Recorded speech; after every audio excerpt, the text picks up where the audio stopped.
Es hermoso poder estudiar la palabra de Dios y es hermoso también poder ver en ella lecciones para la vida, para la piedad, para el corazón que necesita desesperadamente tener comunión con Dios.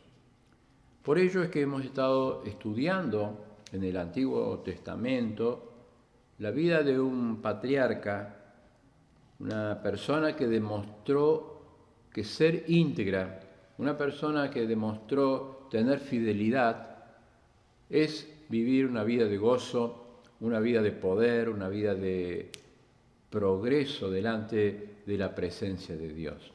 Ese patriarca es la vida de José en la antigüedad y cómo él pudo demostrar a todos nosotros cuántas lecciones hay para aplicarlas a la vida corriente, a la vida actual, que Dios quiere que nosotros vivamos. Nunca podemos olvidar los diferentes escalones que la vida de José nos mostró. Y para ello, esta hora nos recordamos en primer lugar las pruebas que sufrió José. Cuántas pruebas tremendas tuvo la vida de este patriarca. No solamente de vivir una familia ensamblada, una familia agresiva, con hermanos que lo querían matar, con hermanos que eran violentos, todo tipo de pecado, y sin embargo José no cambió y su forma de vivir y su forma de comunión con Dios fue la misma. ¿Cuántas pruebas él sufrió en la casa de Potifar, que va a ser el tema central de este pensamiento, cuando él sufrió la prueba de la tentación? Una prueba que todos estamos expuestos a sufrir, y sin embargo él no cambió su fidelidad, su comunión, su relación con Dios, porque era un hombre que era íntegro en su corazón. Pero cuánto sufrió en la cárcel, cuánto desprecio, cuánta humillación se sufrió, pero sin embargo José siempre estuvo con Dios. Y eso es lo hermoso de esta enseñanza, porque las pruebas, las dificultades que sufrió José no cambiaron su comunión con Dios. Porque la comunión con Dios no depende de las circunstancias, la comunión con Dios no depende de las situaciones que vivamos, depende de la llenura del Espíritu Santo en el corazón del ser humano. Pero en segundo lugar, vamos a admirar la pureza de un hombre íntegro.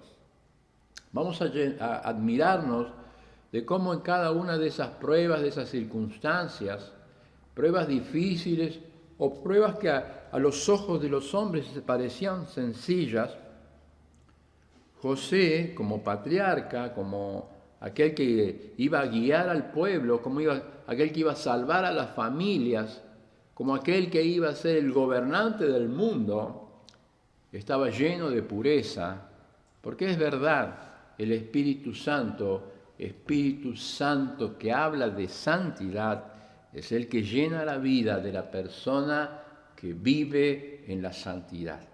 Dice Dios, sed santos porque yo soy santo. La vida de José nos muestra pruebas, la vida de José nos muestra pureza, pero también en tercer lugar, la vida de José nos muestra paciencia. Y esto es especialmente para todos aquellos que a veces somos tan ansiosos, esperando aquello que deseamos que ocurra. Pero acá la Biblia dice que José tuvo paciencia. Él caminó en el escalón de la cisterna, él caminó en el escalón de la tentación, pero él también tuvo que esperar en el escalón de la cárcel, porque Dios permitió que José vaya a la cárcel. Dios permitió que José, antes de ser exaltado, antes de ser el primer ministro que iba a tener el país más importante del mundo en aquel momento, el administrador más grande que iba a tener el mundo en ese momento, sin embargo, tenía que aprender la lección de la paciencia, porque la paciencia provoca perfección, madurez, y la madurez tiene su premio, tiene la corona de vida. Por eso es que cuando estamos viendo la historia de José, estamos viendo una historia de paciencia. Hubo en la vida de José otro escalón que fue el escalón del perdón. Cuando llegaron a aquel lugar tan especial, aquel lugar tan alto en la administración de Egipto, cuando él era casi como el dueño del mundo, cuando él administró de tal manera que todo el mundo se rindió a sus pies, llegó el momento de perdonar a sus hermanos. Y aquí está una de las grandes lecciones que no podemos dejar de ver en la vida de José, que un creyente, que una persona que quiere ser íntegra, una persona que quiere ser santo, una persona que quiere ser paciente, es una persona que aprende a perdonar a sus hermanos. José llegó a lo más alto y podía haberle matado a todos sus hermanos, aborrecerles, vengarse, y sin embargo la vida de este hombre nos enseña que la vida de un verdadero cristiano es una vida que aprende a perdonar. Como hemos dicho muchas veces, la vida de José es una de las vidas que más tipos del Señor Jesucristo tienen de la antigüedad. Y el Señor Jesucristo nos enseñó a perdonar. Y así como nos perdonó Cristo, también tenemos que perdonar a otros. Fíjese los escalones que hemos subido, ¿no? El escalón de la prueba, el escalón de la pureza, el escalón de la paciencia, el escalón del perdón, pero en quinto lugar, no quiero dejar de recordar el escalón de la promesa, porque la vida de José tiene una gran promesa.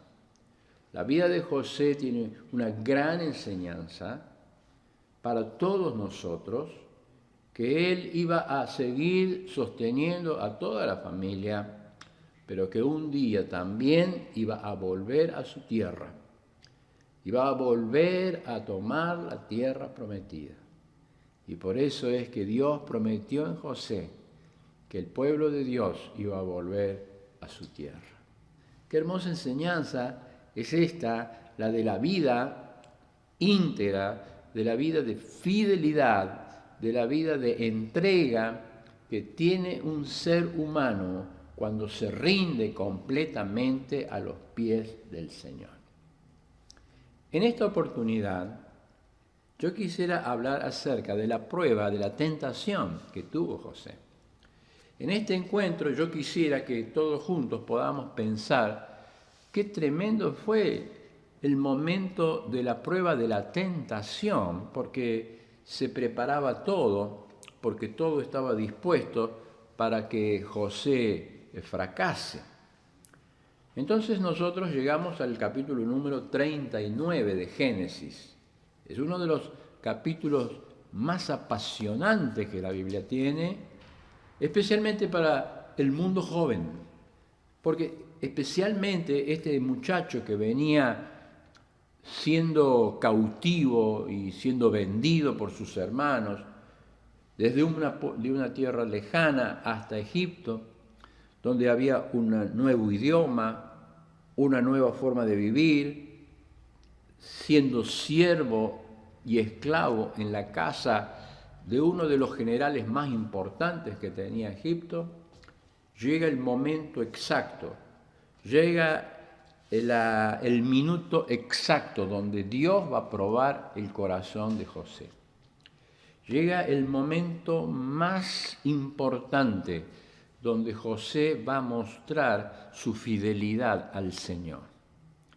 Y para ello, al analizar el capítulo número 39, vemos que ese capítulo lo podemos dividir en tres partes. La primera parte es la que nos habla acerca de la prosperidad. La segunda parte es la que nos habla acerca de la pureza. Y la tercera parte es la que nos habla de la persecución. La primera parte nos habla acerca de que realmente Dios prosperaba a José. Fíjese lo que dice capítulo 39, versículo 2, mas Jehová estaba con José, y José fue un varón próspero, y estaba en la casa de su amo el Egipto, y vio su amo que Jehová estaba con José, y que todo lo que él hacía, Jehová lo hacía prosperar en sus manos. Qué hermoso versículo para un creyente que quiere vivir la vida cristiana. No solamente que Jehová estaba con José, sino que todos los que estaban alrededor veían que Jehová estaba con José. No solamente que Jehová bendecía a José, sino que todos los que estaban alrededor veían que Dios bendecía a José. Y así el Señor lo fue levantando, hasta que su amo le dejó todas las cosas en su mano para que él fuese el administrador de ese lugar. El verdadero creyente va creciendo de la mano del Señor. Cuando un creyente está en el Señor, todas las cosas ayudan a bien. Aun cuando hay pruebas y hay tormentas y hay dificultades, aun cuando estamos en una tierra lejana, con un idioma extranjero, con una religión diferente, con personas diferentes, sin embargo el Señor nos está prosperando, nos está bendiciendo, porque su compañía siempre va con nosotros. Pero acá llega el centro de nuestra enseñanza en esta hora, porque dejamos la primera parte del capítulo de la prosperidad, pero nos introducimos, nos adentramos a lo que es la segunda parte de este capítulo, que es la pureza, mostrar la pureza en medio de la tentación, para que al final del capítulo termine la persecución que le hicieron a José, enviándolo hasta la cárcel. Vamos a leer entonces esta enseñanza que queremos compartir, especialmente para el mundo joven, especialmente para la juventud, porque todos estamos expuestos a la tentación. Pero qué tremendo cuando específicamente la tentación es sobre un área, el área del sexo. Dice que hay 3 áreas en el hombre que son áreas muy débiles. Es el anhelo del poder, es el anhelo del dinero y es el anhelo del sexo.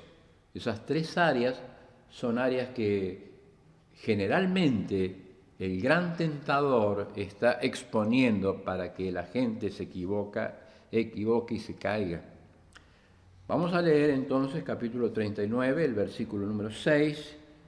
Dice así la Biblia, la santa palabra de Dios: y dejó todo lo que tenía en manos de José, y con él no se preocupaba de cosa alguna, sino del pan que comía. Y José era de hermoso semblante y de bella presencia. Fíjese que está la Biblia preparando el ambiente. ¿Por qué? Porque de pocos personajes bíblicos habla la declaración bíblica de que tenían hermoso semblante y de un bello parecer. Es decir, era una situación donde un hermoso muchacho con unas características físicas atractivas se iba a enfrentar con una tentación que tal vez iba a ser difícil de rechazar. Dice así la Biblia: aconteció después de esto que la mujer de su amo puso sus ojos en José y le dijo: duerme conmigo. Es decir, esta expresión de la Biblia en hebreo es la expresión que nosotros dijésemos hoy, que venga y que tenga relación sexual directamente. Es decir, una declaración firme a que tenga relaciones sexuales. Y dice así la Biblia: y él no quiso, y le dijo a la mujer de su amo: he aquí que mi señor no se preocupa conmigo de lo que hay en la casa. me ha puesto en la mano todo lo que tiene. No hay otro mayor que yo en esta casa, y ninguna cosa ha reservado, sino a ti, por cuanto eres su mujer. ¿Cómo pues haría yo este grande mal y pecaría contra Dios? De todo lo que dice esta palabra, José da una explicación de por qué no. José da una explicación de las responsabilidades que tenía, pero lo más sublime, lo más importante, lo más trascendental que ha quedado a través de los siglos es: ¿por qué yo voy a hacer esto contra Dios? Es que Dios nos ve en cualquier lugar, no podemos huir de Dios, no podemos escondernos de Dios, no podemos escapar de Dios, y por eso esta enseñanza central que tiene la Biblia es que las personas huimos de la tentación porque sentimos la presencia y el temor de Jehová. Y esto es lo que nos hace limpios, y esto es lo que nos cambia, y esto es lo que nos hace diferentes, es que Dios vive en nosotros, y por eso ningún mal queremos hacer porque vamos a ofender el nombre del Señor.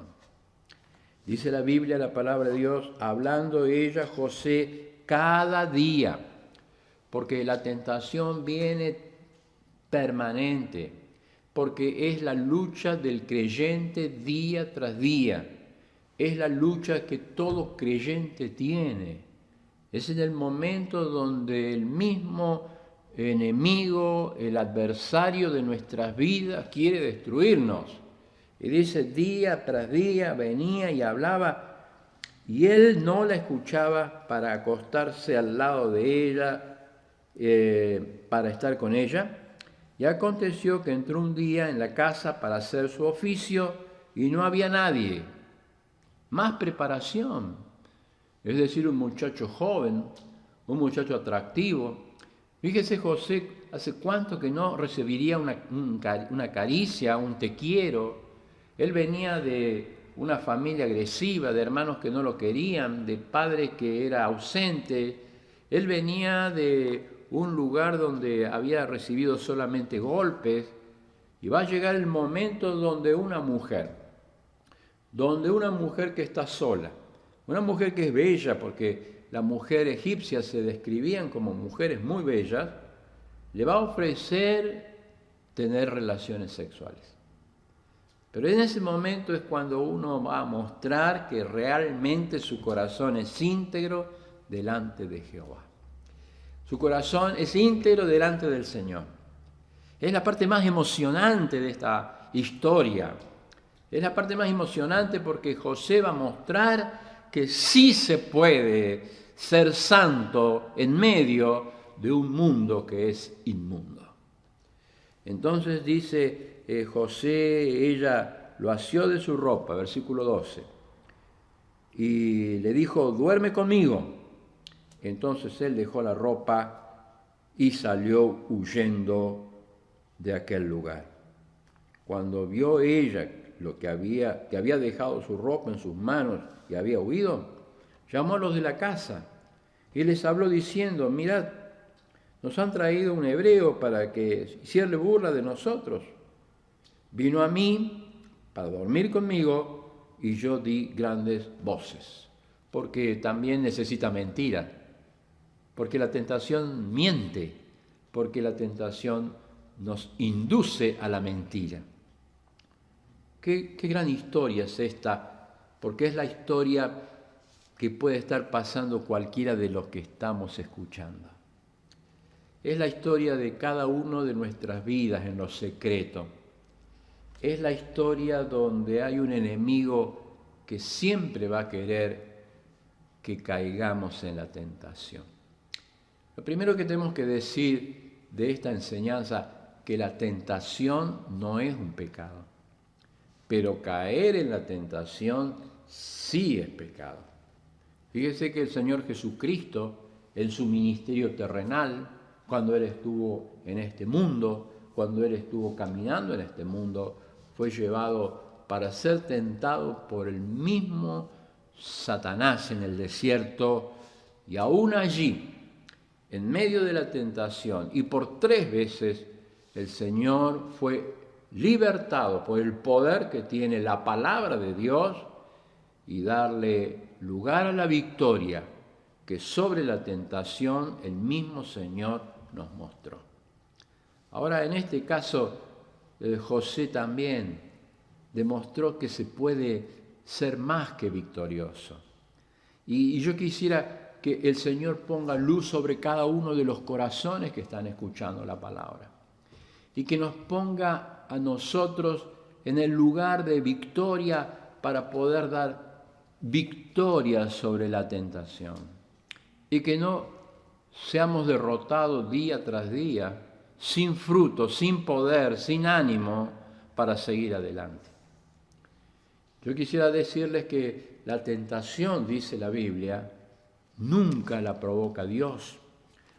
En Santiago, vamos a leer, en el libro de Santiago, vamos a leer, está la progresión y están los 5 pasos que tenemos que tener en cuenta cuando hablamos de la tentación. 5 pasos que tenemos que tener en cuenta cuando hablamos de la tentación. El primer paso que tenemos que tener en cuenta cuando hablamos de la tentación está en Santiago capítulo 1, versículo 13. Dice así la Biblia, la santa palabra de Dios. Cuando alguno es tentado, no diga que es tentado de parte de Dios, porque Dios no puede tentar a nadie por el mal, ni Él tienta a nadie. Lo primer concepto que tenemos que tener en claro es que tentación, la palabra que se utiliza en el original, puede hablar acerca de prueba, de una prueba, o tentación puede hablar acerca de la inducción al mal. Cuando hablamos de la tentación, donde podemos caer en el pecado, estamos hablando de la inducción al mal. Y dice acá la Biblia, la palabra de Dios, Dios no puede tentar a nadie, porque no induce al mal a nadie. Entonces dice la Biblia, sino que cada uno es tentado cuando de su propia concupiscencia es atraído y seducido, entonces la concupiscencia, después de haber concebido, da a luz el pecado, y el pecado, siendo consumado, da a luz la muerte. 5 pasos que debemos recordar en esta gran lección que nos da José. En primer lugar, la tentación nos atrae. Es algo que cada uno sabe en qué lugar de su camino va a ser atraído. Lo que es para una persona una atracción, para otra no lo es. Y sin embargo el enemigo, el gran tentador, el gran mentiroso, pone en nuestro camino diferentes situaciones. Fíjese, un muchacho hermoso, no había nadie en la casa, el momento apropiado, pone una mujer atractiva, lo llena de mentira, es decir, va acomodando toda la situación para que sea atraído. Es un término de la caza y de la pesca. Es que cuando el pez ve la carnada pero no ve el anzuelo, entonces el pez es atraído, sale del escondite, porque está atendiendo lo que es la carnada. En segundo lugar, dice, es seducido. La seducción es una atracción fuerte, nos quiere sacar de la corriente, lo saca del camino. Por eso aquel que va detrás de la tentación es arrastrado fuera de la voluntad de Dios. Dios no quiere que caigamos, Dios quiere que seamos santos, y por eso la tentación nos atrae y nos seduce, nos lleva contra la corriente de la voluntad de Dios, quiere que salgamos del camino, quiere que salgamos de la corriente de la voluntad de Dios, Y cuando el pez ha visto la carnada sin ver el anzuelo, se provoca allí lo que dice acá, una concepción. Es decir, el pez muerde la carnada, pero al morder la carnada no se da cuenta que el anzuelo queda incrustado en el pez para ya no poder salir de esa trampa. Cuando escuchamos esto, escuchamos de que el pecado, antes de que se provoque el pecado, se produce una concepción. Y allí sí que hay que tener en cuenta que hay que tener un aborto, es decir, interrumpir esa concepción, es decir, interrumpir esa seducción, interrumpir esa atracción. ¿Para qué? Para que no se provoque la concepción y nazca el pecado. Y cuando nace el pecado, se produce la muerte. José en aquel lugar tuvo la intención de no ofender a Dios. Él fue atraído y seducido, pero no permitió que haya una concepción del pecado. Y cuando no permitió que haya concepción, no se provoca el pecado, no se provoca la muerte. Para terminar esta meditación, esta enseñanza acerca de este gran tema que es la tentación, yo quisiera que Dios hable a nuestros corazones. Tal vez haya pecados escondidos, pecados secretos, aquellas tentaciones que no podemos resistir porque están en nuestros hábitos. Qué importante es cambiar de vida, porque siempre la tentación va a sorprender, es sorpresiva. Viene en el momento que menos lo esperamos. La tentación siempre es sostenida. Cada día va a estar molestando a nuestro corazón, como la mujer de Potifar, que cada día insistía que José se acueste con ella.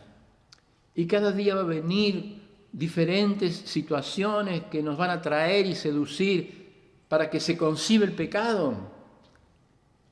Pero qué extraordinario poder decir que la tentación siempre es secreta. Nadie lo va a saber, pero Dios sí lo sabe. Por eso yo quisiera que todos los que estamos escuchando podamos ser más que vencedores. Y solamente uno puede vencer cuando tiene convicciones firmes, cuando uno está convencido de que cuando se concibe el pecado, estamos ofendiendo a Dios. Por eso, en esta hora, qué hermoso poder pedir al Señor que Él limpie nuestras vidas, que Él nos guarde de la tentación, que nos limpie del mal. Qué hermoso es poder vivir una vida que esté cerca de Dios. Y una vida cerca de Dios, una vida que se vive cuando estamos huyendo de la pasión, huyendo de las tentaciones, y poner nuestra mirada en las cosas de arriba para ser más que vencedores. Es que la palabra de Dios nos va a ayudar a vencer. La palabra de Dios es la que nos va a ayudar a derrotar el pecado. Dice que había un muchacho que va a la guerra. Y cuando va a la guerra, este muchacho lleva una mochila con recuerdos que le había entregado su abuela, su novia, su madre, y está en un día tremendo. Las balas, los cañones pasan de un lado a otro, y cuando termina el día y va anocheciendo, él se tira con su mochila en una trinchera. Y cuando se tira en una trinchera se pone triste porque ha visto morir a otros, porque siente que hay tanta agresión en aquel medio. Y cuando él comienza a sacar las cosas de la mochila, saca recuerdos, saca objetos que le han regalado muy queridos, y se emociona. Pero dentro de todo lo que saca una Biblia. Y cuando saca una Biblia que le ha regalado su abuela para que él pueda leerla, pero nunca la leyó, sino que la lleva como un amuleto, se da cuenta que la Biblia tiene un orificio de bala de entrada, pero no tiene el orificio de bala de salida. Entonces se da cuenta que la Biblia le ha salvado la vida. Entonces abre hasta donde está quemada por la bala, la Biblia, empieza a abrirla, empieza a buscar hasta dónde la Biblia había llegado, la bala a quemar las hojas de la Biblia para poderlo salvar. Y cuando abre la Biblia, encuentra en Eclesiastés 12:1 que dice: acuérdate de tu Creador en los días de tu juventud, antes que vengan los días malos, que lleguen los años en los cuales digas, no tengo en ellos contentamiento. Qué maravillosa que es la palabra, porque la palabra te va a defender, te va a cuidar y te va a sostener. ¿Para qué? Para que no pongamos en ningún momento nuestra vida en peligro y ante la seducción y la atracción no se provoque la concepción y nazca el pecado y se provoque la muerte en nuestras vidas. Que Dios nos bendiga.